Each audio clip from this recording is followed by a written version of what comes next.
கடாயில் எண்ணெய் ஊற்றிக்கலாம்.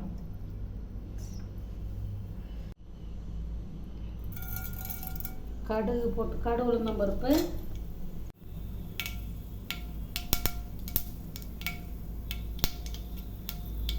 கடுகு பொரிஞ்சிருச்சு. கொஞ்சோண்டு சீரகம் போட்டுக்கலாம். சீரகம் பொரிஞ்சிருச்சு. கருவேப்பிலை போட்டுக்கலாம். இப்போ அதில் ஒரு பெரிய சைஸு வெங்காயம் வெட்டி போட்டுக்கலாம்.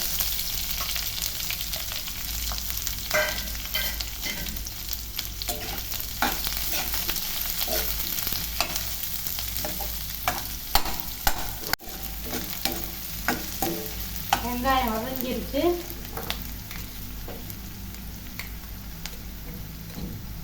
கொஞ்சோண்டு மஞ்சத்தூள்,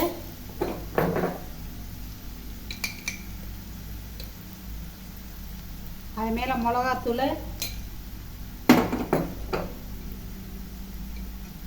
அப்படி ஒரு கிண்டு.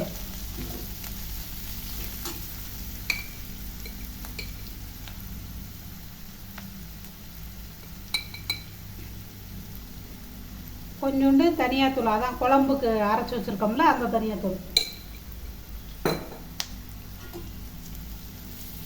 இப்படி ஒரு கிண்டு. இப்போ பீக்கங்காய் இப்படி கட் பண்ணி வச்சுருக்கிறத போட்டுக்கலாம்.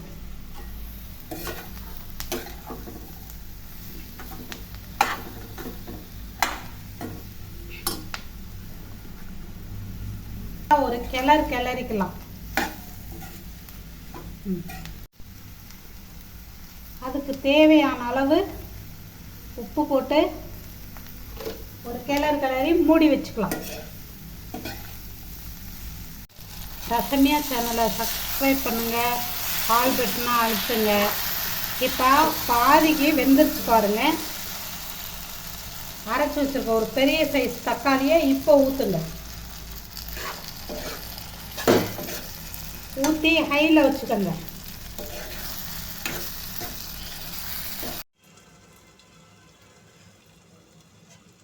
இப்போ ஓப்பன் பண்ணிக்கிறோம். இந்த வீடியோ பிடிச்சிருந்தா எனக்கு ஒரு சின்னதாக ஒரு லைக் கொடுங்க. இப்போ பீக்கங்காய் தொக்கு ரெடி ஆயிடுச்சு. இப்போ மலைச்சாரல் மாதிரி அப்படி கொத்தமல்லி தலையை தூவி விட்டு இறக்கிடலாம். பாய்.